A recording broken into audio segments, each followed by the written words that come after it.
सभी भाई बहनों को यीशु मसीह के नाम में मेरा वंदन है। प्रभु ने फिर से हमें एक सुंदर अवसर मौका प्रदान किया कि हम उसके वचनों के द्वारा कुछ मनन करने पाएँ और सीखने पाएँ। आज जो वचन प्रभु ने हमें मनन करने के लिए दिया है, हम उस वचन की ओर सीधा जाएंगे। एक तीमुथियुस 3 से 6 तक हम थोड़ा देखेंगे आज। जैसे मैंने मकीदुनिया को जाते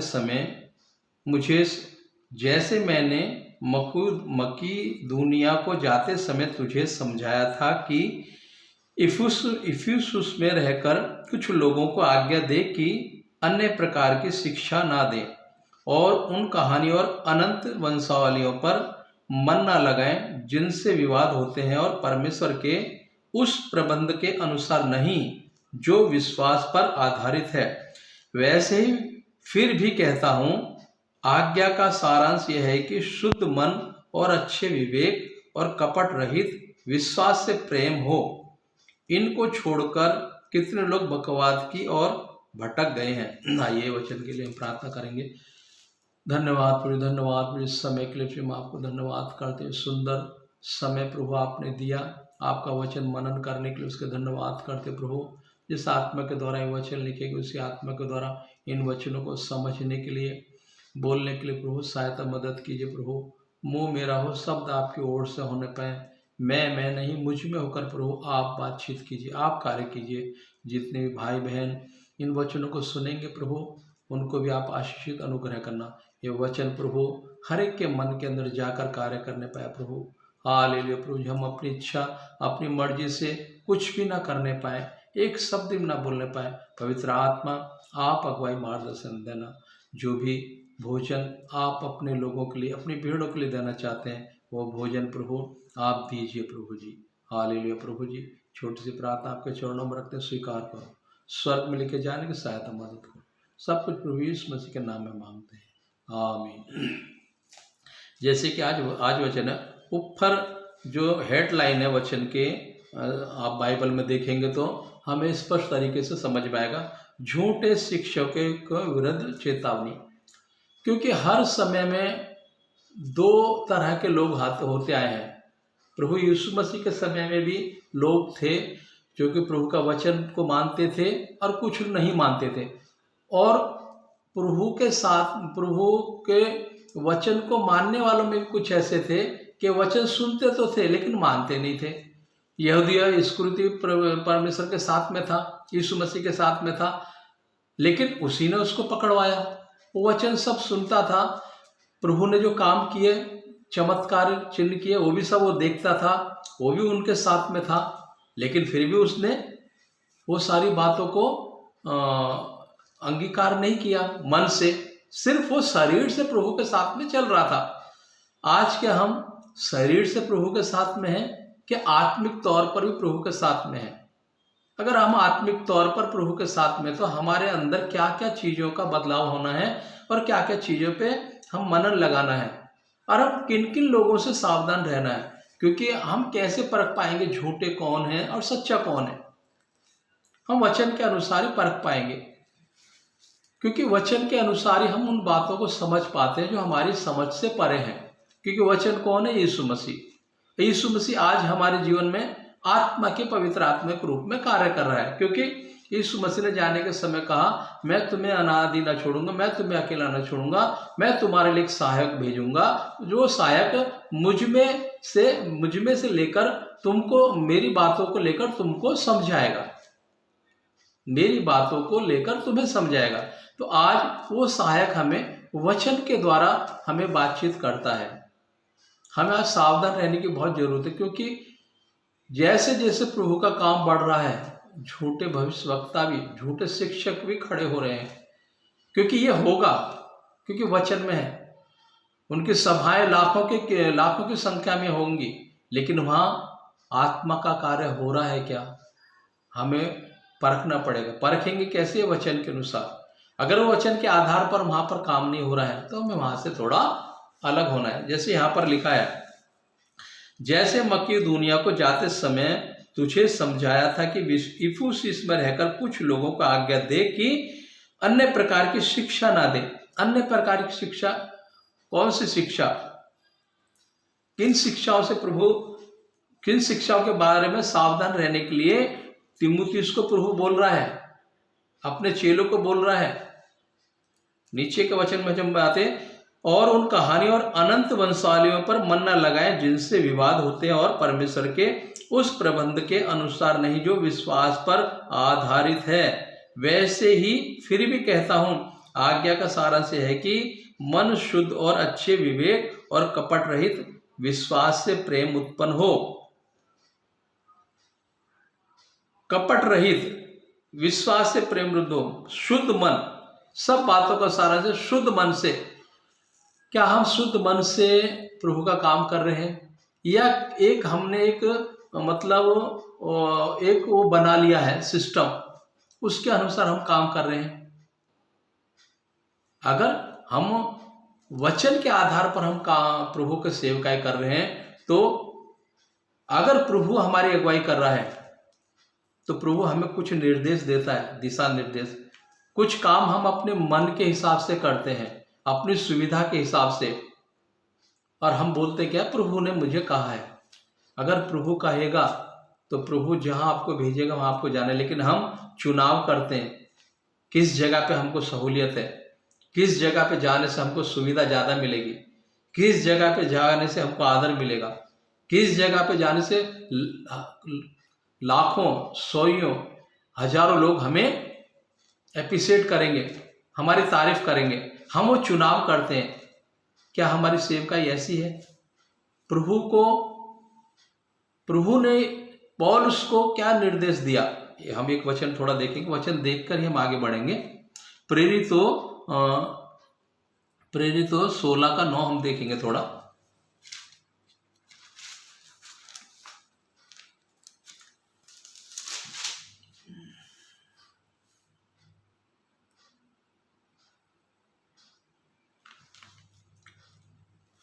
प्रेरितों 16:9। वहां पौलुस ने रात को एक दर्शन देखा कि एक मकिदूनी पुरुष खड़ा हुआ, उससे विनती करके कह रहा है, पार उतर कर मकिदुनिया में आओ, हमारी सहायता कर। यहाँ पर हम क्या देख रहे हैं इसमें, जैसे मकिदुनिया को जाते समय तुझे समझाया था। पौलुस जब मकिदुनिया को जा रहा है, क्यों जा रहा है? क्योंकि प्रभु ने उसको कहा है। पौलुस भी तीमुथियुस को वही समझा रहा है। मकिदुनिया जाते समय समझाया था।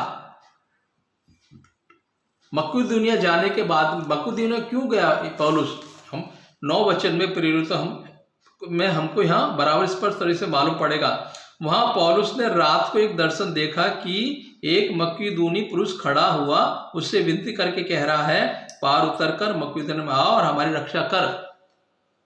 आज अगर हमें प्रभु कहीं भेज रहा है, मकिदुनिया में जाने के बाद पौलुस को क्या क्या दुख उठाना पड़ा, क्या क्या समस्याओं का सामना करना पड़ा, हम ये पूरा अध्याय पढ़ेंगे तो हमको समझ में आएगा। प्रभु आज हमें अगर ऐसी जगह में भेजेगा तो हम जाएंगे क्या? हम पहले चुनाव करेंगे, वहां जगह ठीक है कि नहीं, जाने की सुविधा है कि नहीं, घोड़ा गाड़ी है कि नहीं, हमें वहां अगर हमें रात बिताना पड़ा, रुकना पड़ा, तो हमें वहां सुविधा मिलेगी कि नहीं। लेकिन पौलुस यहाँ मकिदुनिया में जाने के बाद में उसके साथ में क्या क्या हुआ, नीचे हम सब पढ़ेंगे। तुरंत मकिदुनिया जाना चाहा, वह समझकर कि परमेश्वर ने हमें उन्हें सुसमाचार सुनाने के लिए बुलाया है। किनको सुसमाचार सुनाने के लिए प्रभु वहां भेज रहा था? क्योंकि वहां एक टापू पर ऐसे लोग थे जो प्रभु को नहीं जाने थे। प्रभु आज भी हमें ऐसी जगह में भेज सकता है कि हम तैयार हैं। अगर हम तैयार हैं तो सच्चे मायने में हम परमेश्वर के दास हैं, चेला हैं, सेवक हैं, जो भी हैं। अगर हम चुनाव अपनी मर्जी से कर रहे हैं, पौलुस ने अपनी मर्जी से चुनाव किया नहीं, प्रभु ने उसको आज्ञा दी, ताबड़तोड़ चला गया मकिदुनिया के लिए। वहां पर जाकर प्रभु उसके द्वारा कुछ काम कराना चाहता था। हमें भी प्रभु कई जगह में भेजना चाहता है, लेकिन हम प्रभु का चुनाव छोड़कर अपना चुनाव निर्धारित करते हैं। हमें वो जगह सुविधाजनक है कि नहीं, लेकिन पौलुस ने प्रभु से ऐसा पूछा नहीं, वो सीधा जैसे प्रभु ने उसको आज्ञा दी और वो सीधा गया। एक वचन हम देखेंगे गलातियों 1:6 से देखेंगे थोड़ा।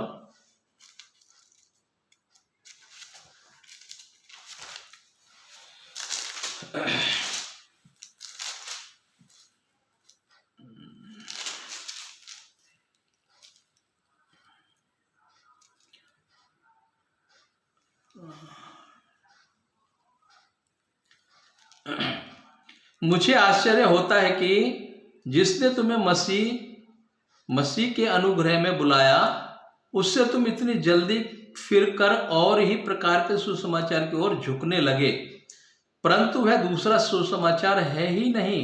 पर बात यह है कि कितने ऐसे हैं जो तुम्हें घबरा देते और मसीह के सुसमाचार को बिगाड़ना चाहते हैं।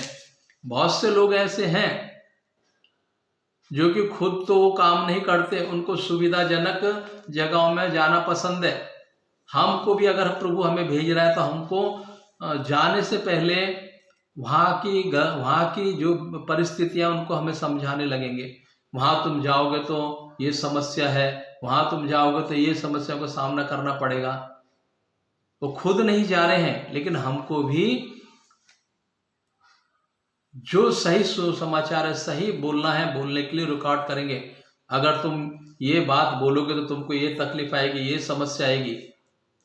ऐसे लोग प्रभु का सुसमाचार को बिगाड़ते हैं, कवर अप करके कुछ बातों को बोलते हैं और हमें भी बोलने के लिए प्रेरित करते हैं, हमें भी सिखाने के लिए वो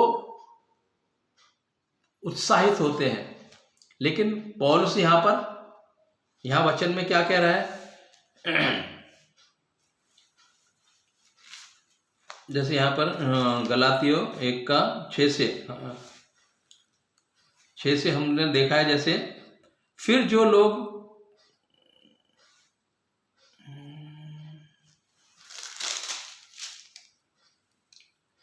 मुझे आश्चर्य होता है कि जिसने तुम्हें मसीह के अनुग्रह में बुलाया, उसने तुम इतनी जल्दी फिर कैसे गए।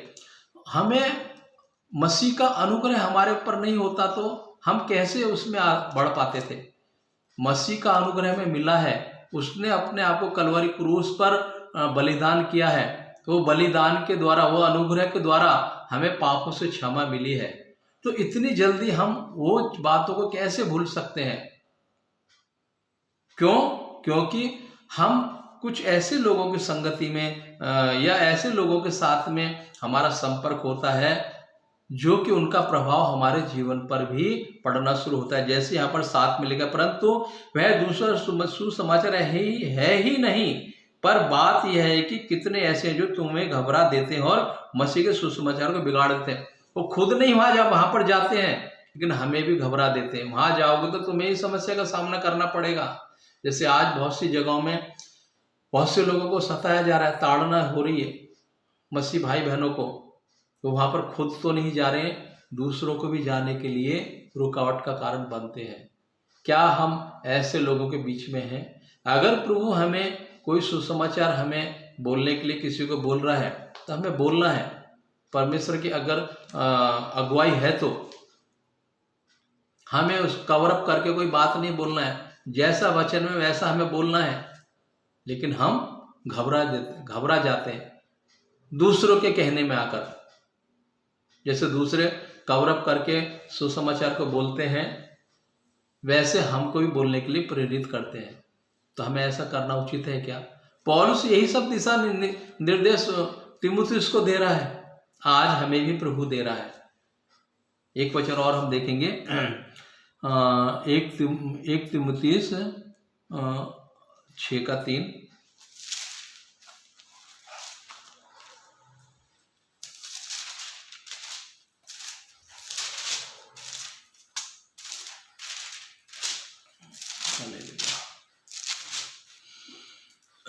यदि कोई और ही प्रकार का उपदेश देता है और खरी बातों को अर्थात हमारे प्रभु यीशु मसीह की बातों को और उस उपदेश को नहीं मानता जो भक्ति के अनुसार है, यदि कोई और ही प्रकार का उपदेश देता है, खरी बातों को अर्थात हमारे प्रभु की बातों को, और उस उपदेश नहीं मानता, प्रभु की खरी बातों को, जो सत्य है, जो सच्चाई है, अगर वचन के अनुसार नहीं बता रहा है तो हमें ऐसे व्यक्ति से दूर रहना है।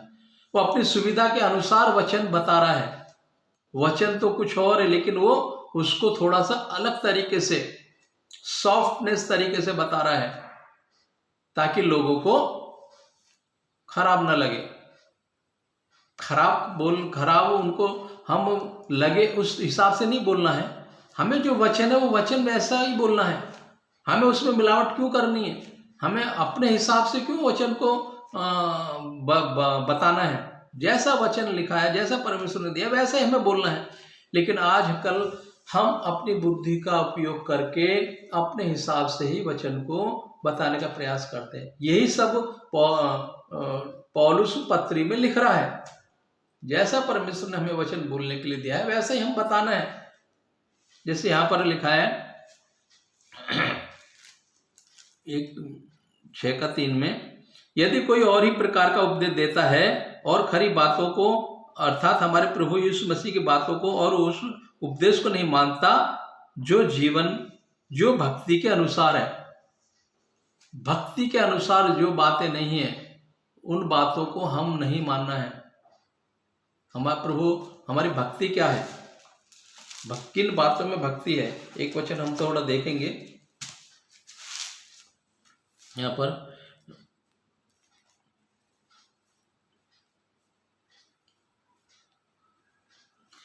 मैं 1 तीमुथियुस 1 का थोड़ा 12 देखेंगे हम। मैं अपने प्रभु यीशु मसीह का, जिसने मुझे सामर्थ्य दी है, धन्यवाद करता हूं कि उसने मुझे विश्वास योग्य समझकर अपनी सेवा के लिए ठहराया है। हम जो कुछ भी काम करते हैं वो क्या हमारी ताकत से, प्रभु ने सामर्थ्य दिए। पौलुस वही बातों को यहां पर लिख रहा है, मैं अपने प्रभु यीशु मसीह के, जिसने मुझे सामर्थ्य दी है, धन्यवाद करता हूं कि उसने मुझे विश्वास योग्य समझकर अपनी सेवा के लिए ठहराया। विश्वास योग्य समझकर सेवा के लिए ठहराया, जबकि पौलुस तो प्रभु का विरोधी था,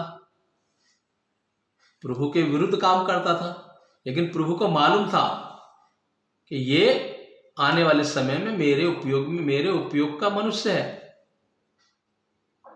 तो आज हमारे बारे में परमेश्वर ऐसा बोल सकता है क्या? पौलुस, हमारा जीवन में पौलुस के जैसा था। एक समय में प्रभु को न जानकर हमने बहुत कुछ गलतियां की हैं, बहुत कुछ ऐसे काम किए हैं जो हमें नहीं करने चाहिए थे। क्या आज प्रभु को जानने के बाद भी हम वही कामों को कर रहे हैं क्या? वैसा ही हमारा नेचर है, वैसा ही हमारा स्वभाव है, अपने हिसाब से सारे कामों को नियंत्रित करना, अपने हिसाब से उन सारे कामों को करना। जैसे यहाँ पर और अशुद्ध, जैसे ऊपर का वचन में हम जब देखेंगे 12 से ऊपर जो है 9 का, यह जानकर के व्यवस्था धर्मी जन के लिए नहीं है, पर अधर्मियों, निरंकुशों, भक्तिहीनों, पापियों, अपवित्र और अशुद्ध मनुष्यों, माँ बाप के घात करने वालों, हत्यारों, व्यभिचारियों, पुरुषगामियों, मनुष्यों के बेचने वालों, झूठ बोलने वालों और झूठी शपथ खाने वालों और इनके अतिरिक्त खरे उपदेश के सब विरोधियों के लिए है। इतने लोगों के विरुद्ध है। दंड किसको दिया जाता है? खरे मन वालों के लिए। ये सारी चीजें उन लोगों के लिए हैं। जैसे यहां पर यह जानकर कि धर्मी व्यवस्था धर्मी जन के लिए नहीं, धर्मी लोगों के लिए नहीं, जो अधर्म पे चलते हैं, ये सारी चीजों को अपने जीवन में करते हैं।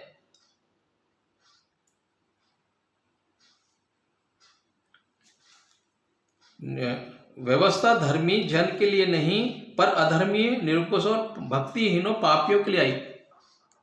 क्योंकि प्रभु किसके लिए आया? हम जैसे अधर्मियों के लिए। तो व्यवस्था किसके लिए? हमारे लिए।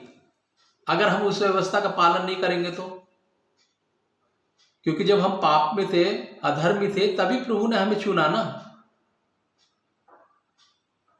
धर्मी के लिए थोड़ी आया वो, अधर्मी के लिए आया, पापियों के लिए आया। हम ये सब काम करते थे प्रभु को ना जाने बिना, लेकिन अब हम प्रभु में रहकर हम वो कामों को करना है या नहीं करना है, ये हमें विचार करना है। जैसे मैं अपने प्रभु यीशु मसीह का, जिसने मुझे सामर्थ्य दी है, धन्यवाद करता हूं कि उसने मुझे विश्वास योग्य समझकर अपनी सेवा के लिए नियुक्त किया। जब हमने उस पर विश्वास किया तो उसने हमें विश्वास योग्य समझकर, पौलुस ने जब प्रभु यीशु मसीह को जाना, पहले प्रभु का वो अनादर करता था, लोगों को घात करता था। जब पौलुस ने प्रभु को जाना, जब उसकी आंखें बंद हो गईं और जब आंख खुली तो संसारिक आंखें बंद हो गई, आत्मिक आंखें जब उसकी खुली, तब प्रभु ने उसको जाना। तब विश्वासियों को समझकर प्रभु ने उसको अपनी सेवकाई के लिए खड़ा किया। पौलुस को क्या ऐसी सेवकाई के लिए खड़ा कर दिया? जब उसने प्रभु को जाना, कब? जब दमिश्क के लिए वो जा रहा था प्रभु के लोगों को घात करने के लिए, प्रभु ने उसको रास्ते में ही एनकाउंटर किया और वो देखना बंद हो गया, गिर गया घोड़े से नीचे। प्रभु ने कहा, पौलुस तू मेरे लोगों को घात क्यों कर, मुझे क्यों दुख देता है, मुझे दुख क्यों देता है? यीशु मसीह ने पौलुस से बोला मैं तुझे कहा, तू कौन है? प्रभु से बोला, तू पैने पर लात मत मार, तुझे पैने पर लात मारना ठीक नहीं है। तो फिर यहां पौलुस, मैं अपने प्रभु यीशु मसीह जिसने मुझे सामर्थ्य दी है, धन्यवाद करता कि उसने मुझे विश्वास योग्य समझकर, सामर्थ्य प्रभु की ओर से पौलुस को जब मिली, जब पूरा प्रभु को विश्वास हो गया, जब वो पूरा उसका पुराना सब उसने छोड़ दिया, अब प्रभु ने अपने काम के लिए उसको चुना। ऐसा हम अपने जीवन को सोच सकते हैं क्या? एक वचन और हम देखेंगे थोड़ा, 1 तीमुथियुस 4:7।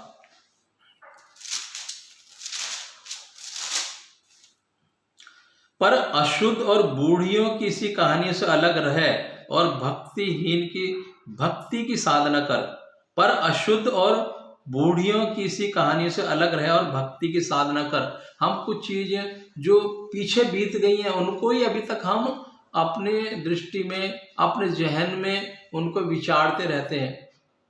पुरानी बातों को ही हम अपने सोच विचार में रखकर आगे बढ़ने का प्रयास करते हैं। एक वचन में लिखा है, पुरानी मशकों में नया दाखरस नहीं भरा जाता, नए कपड़े पे पुराना पैबंद नहीं लगाया जाता, नया दाखरस नई मशक में ही भरा जाएगा, अगर नहीं तो पुरानी मशक को फाड़ देगा। हमें हमारी मशकें नई बननी चाहिए, हमारा जीवन नया होना चाहिए, तब वो नया हमारे अंदर दाखरस आएगा। अगर पुराना ही हमारे अंदर पहले भरा हुआ है तो नया कहां से हमारे अंदर आएगा? हमारी मशक में पुराना ही भरा हुआ है सब, इसलिए प्रभु ने कहा पुरानी मशक में नया दाख नहीं भरा जाता। हमारे अंदर पुराना ही सब भरा हुआ है तो नया कहां से भरा जाएगा? पहले पुराने को निकालना पड़ेगा। रीत रिवाज, आज मसीह में रहकर भी हम अनेकों रीत रिवाजों को फॉलो कर रहे हैं, ट्रेडिशनल को फॉलो कर रहे हैं, मसीह में रहकर भी उन सब चीजों को छोड़ नहीं रहे हैं, और हम बाइबल का कोड देकर बाइबल को आगे रख के बात करते हैं। लेकिन यहाँ पर स्पष्ट परमेश्वर ने लिखा है, ऐसे यहाँ पर 1 तीमुथियुस 4:7 में, पर अशुद्ध और बूढ़ियों किसी कहानी से अलग रहे और भक्ति की साधना कर। हमें पिछली पुरानी बातों को छोड़ना है, तभी नया दाखरस हमारे अंदर आएगा। नहीं तो हमारी नया जब हमारे अंदर आएगा, पुराना निकला नहीं है तो और हमें समस्या का सामना करना पड़ेगा। हमें नया दाखरस बनना है, नई मशकें हमारी बननी है, नई मशक हमें बनना है। एक वचन और हम देखेंगे, 2 तीमुथियुस 4:3।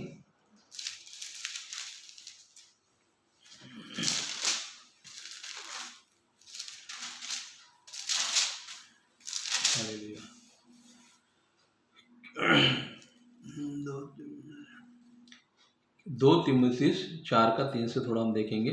क्योंकि ऐसा समय आएगा जब लोग खरा उपदेश ना सह सकेंगे, पर कानों की खुजली के कारण अपनी अभिलाषाओं के अनुसार अपने लिए बहुत से उपदेशक बटोरेंगे।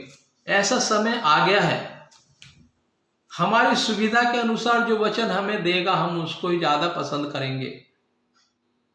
घर के बारे में, धन संपत्ति के बारे में, हमको अच्छी नौकरी मिलने के बारे में, यही वचन हमको सुनने में आनंद आता है। अगर पौलुस के जैसा, पौलुस को प्रभु ने बोला वहां जा मकिदुनिया में, अगर ऐसी जगह प्रभु हमें भेजेगा तो हम 10 बार सोचेंगे वहां जाने के बाद में कहीं मुझे मार खानी तो नहीं पड़ेगी, कहीं मुझे विरोध का सामना तो नहीं करना पड़ेगा। पहले हम ये सब सोचेंगे। आज का टाइम ऐसा ही है, आज के सेवक वही सब सोचते हैं हमको वहां सुविधा है कि नहीं। पहले कौन से हवाई जहाज में जाते थे, आज सुविधा है तो हमें ठीक है, उस सुविधा का लाभ लेना जरूरी है, लेकिन हमने क्या वो ऐसा अपना बना के रखा है क्या? अगर नहीं हुआ तो हमको जो सुविधा है वो उससे हमें करना है, तो कहीं हमें नहीं मिल रही वो सुविधा तो हमें वहां जाना नहीं है क्या? लेकिन वो समय के दासों ने वो सब चीजों को फेस किया, पैदल भी गए जहां उनको सुविधा नहीं थी। जैसे यहाँ पर लिखा है 4 में हम देखेंगे, 2 तिमुथियुस 4 में, और अपने कान सच से फेर कर कथा कहानियों पर लगाए हैं, पर तू सब बातों में सावधान रहे, दुख उठा, सुसमाचार प्रचार का काम कर और अपनी सेवा को पूरा कर। दुख उठा, आज हम दुख उठाना, ऐसा कोई बोलेगा तो बोला ये कैसा व्यक्ति है, प्रभु ने तो हमें उसके लिए बुलाया है, हमारे सब पाप क्षमा किए हैं, सब रोगों से चंगाई दिए, तो हम क्यों दुख उठाएं? पौलुस तो अच्छा सुख उठा रहा था ना, पौलुस को किसी चीज की कमी थी क्या? लेकिन प्रभु में आने के बाद में कितने दुख उसने उठाए। प्रभु में आने के बाद में थोड़ी सी समस्या हमारे जीवन में आती है तो हमारा विश्वास समझ में आता है उस समय पर। यहां पौलुस को स्पष्ट कह रहा है, पर तू सब बातों में सावधान रह, दुख उठा, सुसमाचार प्रचार का काम कर और अपनी सेवा को पूरा कर। हमें ऐसे सेवा कर रहे हैं क्या पूरा? हमको तो प्रभु ने हमारी सहन शक्ति से ज्यादा दुख अभी तक दिया नहीं, हम जितना सह सकते प्रभु उतना ही हमें देता है। लेकिन हम पूर्व में परमेश्वर के दासों को देखेंगे तो उन्होंने कितना दुख उठाया है, अगर वो कल्पना हम आज करें तो उतना हमें दुख है उठाया, उतनी समस्या हमारे जीवन में है नहीं है। जैसे यहाँ पर लिखा है वो हिसाब से हम चल रहे हैं क्या? एक वचन और हम देखेंगे, 2 तिमुथियुस 2:22।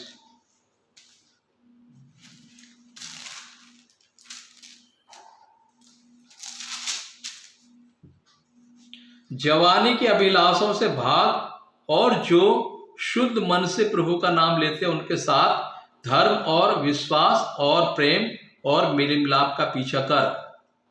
जवानी की अभिलाषाओं, ये जवान लोगों के लिए, जवानी में बहुत कुछ अभिलाषा हमारे अंदर रहती है, अच्छी पत्नी मिले, अच्छी नौकरी मिले, अच्छा सब कुछ हमें मिले, लेकिन पौलुस तिमुथियुस को सब शिक्षा, जवानी में की अभिलाषों से भाग।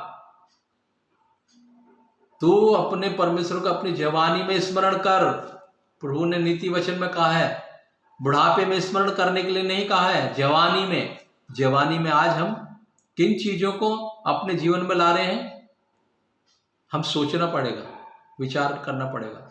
यहाँ पर प्रभु इस पर जवानी के अभिलाषा से भाग और जो शुद्ध मन से प्रभु का नाम लेते उनके साथ धर्म और विश्वास और प्रेम और मिलाप का पीछा कर। ऐसे लोगों के साथ में हम आज चल रहे हैं क्या, जो ये सब चीजें उनके अंदर हैं? उनके साथ धर्म और विश्वास और प्रेम और मेल मिलाप का पीछा कर।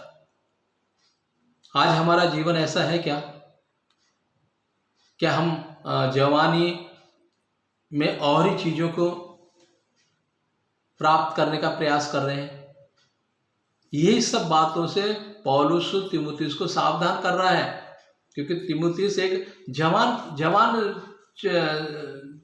चेला है प्रभु का, वो भटक नहीं जाए, इसलिए पत्र लिख लिख के पौलुस ये सब चीजों से सावधान कर रहा है। आज हमें भी ये वचन सावधान रहने के लिए दिए गए हैं। जो जवान लोग हैं, ये वचन को स्मरण करना है और उसके अनुसार अपने जीवन को व्यतीत करना है। तो पौलुस से जैसे कह दुख उठा, पौलुस जैसे कह रहा है दुख उठा और सेवकाई को पूरा कर। प्रभु के जितने भी चेले थे सब शहीद हुए प्रभु के लिए, सब कुछ उन्होंने अपना छोड़ा। लेकिन हम आज, प्रभु ने हमें सब कुछ दिया है, लेकिन हम जो कुछ चीज़ों को प्रभु छोड़ने के लिए बोलता है, कुछ लोगों से अलग रहने के लिए बोलता है, हम रह पाते नहीं और हम उनके साथ में रहते हैं। जैसे यहाँ पर लिखा है, उनके साथ धर्म और विश्वास और प्रेम और मेल मिलाप का पीछा कर। हमें कैसे लोगों के साथ रहना चाहिए? जो धर्म के साथ रह रहे हैं, प्रभु का नाम लेते हैं, प्रभु का डर भय उनके अंदर है, विश्वास योग्य है। लेकिन नहीं, हम कैसे इनके साथ में रहते हैं जो ना तो खुद वो चर्च जाते हैं, ना खुद बाइबल पढ़ते हैं। हमारी संगति ऐसों के साथ में ज़्यादा है। एक वचन और हम देखेंगे, प्रेरित तीमुथियुस 1:5।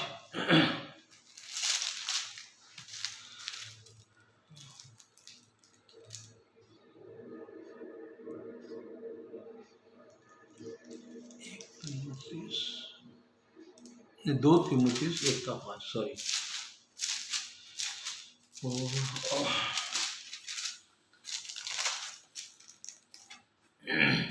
2 तीमुथियुस 1:5 हम देखेंगे और समाप्त करेंगे।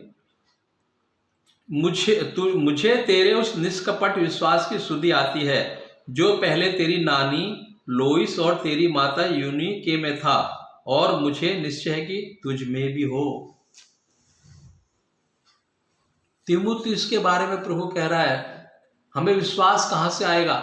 तीमुथियुस के अंदर इतना विश्वास कहां से आया? उसके नानी के अंदर से। हमारे बच्चों में वो विश्वास जाएगा क्या? हमारे अंदर होगा तो जाएगा ना। हम वचन के आधार पर चल रहे हैं तो उनके अंदर जाएगा ना, लेकिन हम ही नहीं चल रहे तो उनके अंदर कैसे जाएगा?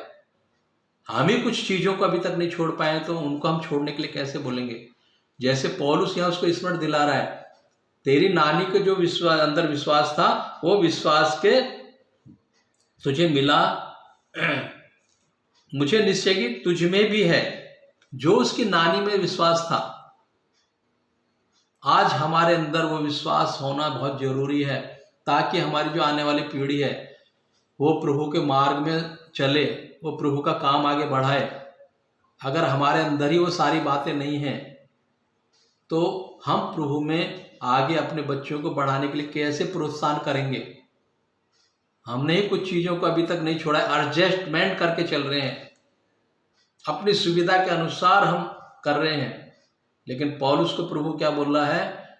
दुख उठा। पौलुस तीमुथियुस को क्या बोला? दुख उठा और सुसमाचार की सेवा कर। लेकिन प्रभु तो हमें इतना दुख नहीं दिया है उठाने को, फिर भी थोड़ा मोटा, छोटा मोटा उस समस्याओं में हम बहुत कुछ बातों को पीछे छोड़ देते हैं। इसलिए प्रभु ने कहा है, पुरानी मशकों में नया दाखरस नहीं भरा जाता। हमें नई मशक बनना है, जो नया दाखरस हमारे अंदर आ सके। तुम सत्य को जानो, सत्य तुम्हें स्वतंत्र करेगा। प्रभु में हम नई सृष्टि हैं। प्रभु में तुम नई सृष्टि बनते जाते हो। नई सृष्टि हम कब बनेंगे? जब पुराना हमारे अंदर से निकलेगा। वो पुराना दाखरस, पुराना हमारे अंदर जो मस्क में भरा है, हमारे अंदर जो भरा है वो निकलना है। वो रीत रिवाज, परंपरा जो हम पहले करते आए थे अपने पूर्वजों से, हमारे बाप दादाओं से जो हमने सीखा था, आज भी मसीह में रहकर अगर हम वही हिसाब से चल रहे हैं, वही परंपरा को फॉलो कर रहे हैं, तो हम नई दाखरस कैसे बने? प्रभु में नया जीवन हमारा कैसे बना? ये वचन के द्वारा प्रभु ने आज हमसे बातें की, इसके लिए प्रभु को मैं धन्यवाद देना चाहता हूँ।